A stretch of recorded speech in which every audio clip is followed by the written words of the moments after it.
hukumnya wudhu di kamar mandi atau wudhu di toilet. Karena tidak semua orang punya ruangan khusus untuk wudhu. Dan memang anehnya kita ini ya. Kita ini kalau bangun rumah ada ruangan untuk mandi, ada ruangan untuk masak, ada ruangan untuk tidur, ada ruangan untuk ngopi. Tapi untuk ibadah yang paling penting sholat, musola nggak ada. Kemudian fasilitas untuk sholat, wudhu juga tidak disediakan khusus. Ini kita kelemahannya. Menyikapi hal itu, maka timbul pertanyaan, kalau wudhunya tidak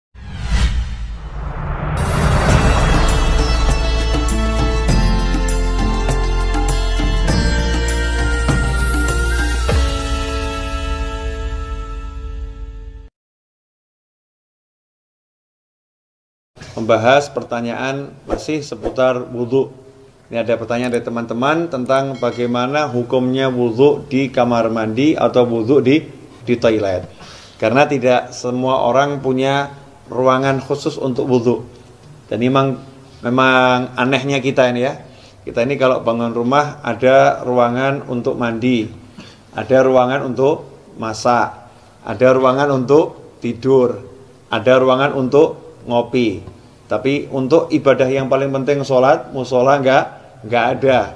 Kemudian fasilitas untuk sholat, wudhu juga tidak disediakan khusus. Ini kita kelemahannya.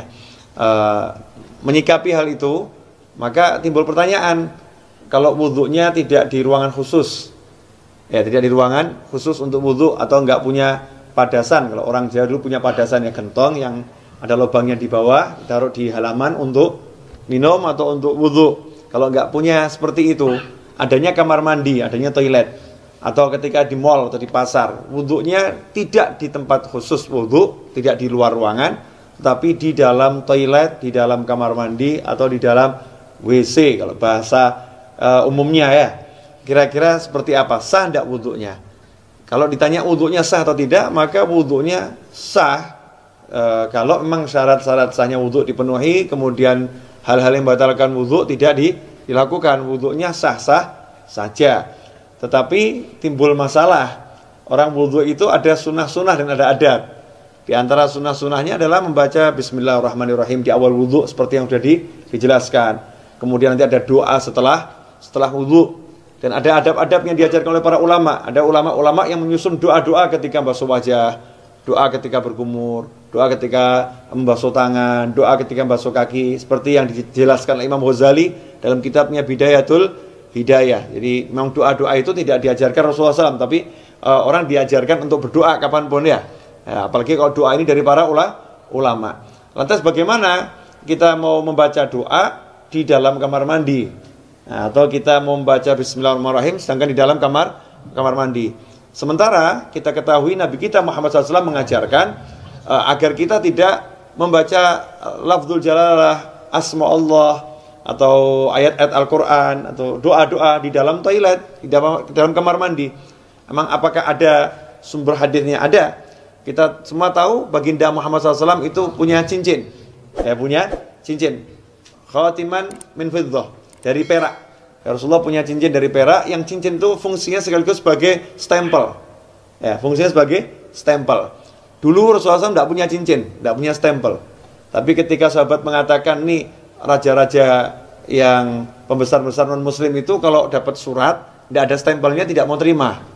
Mereka tidak akan menerima surat kalau nggak ada stempelnya. Rasul pun mengikuti, kalau begitu buatkan saya stempel. Buatkan saya stempel. Maka dibuatkan stempel, bunyinya Muhammadun Rasulullah. Muhammadun Rasulullah. Jadi Allahnya paling atas.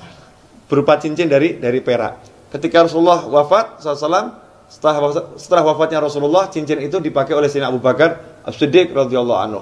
Setelah wafatnya Sayyidina Abu Bakar, dipakai oleh Sayyidina Umar ibn Khattab. Kemudian dipakai oleh Sayyidina Utsman bin Affan radhiyallahu anhu.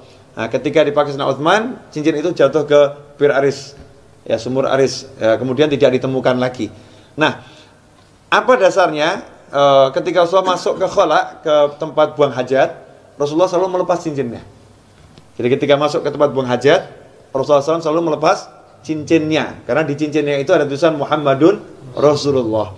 Kalau membawa tulisan aja tidak dianjurkan, apalagi mengucapkannya.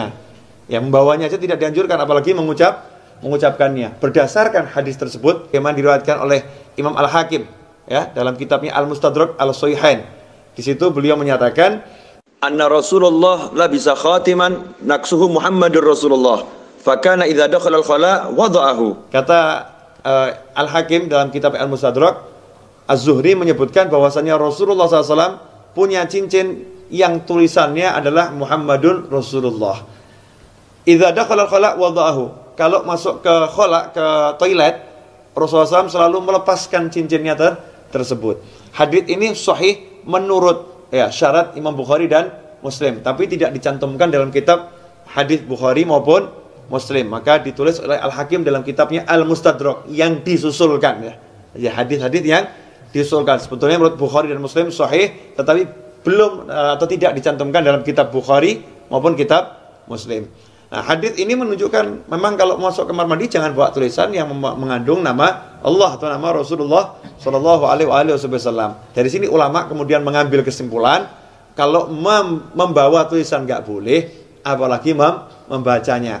Bukan haram, ya, tidak boleh dalam arti tidak beradab atau kurang sopan. Karena itu seyukyanya jangan berwudu di toilet, seyukyanya.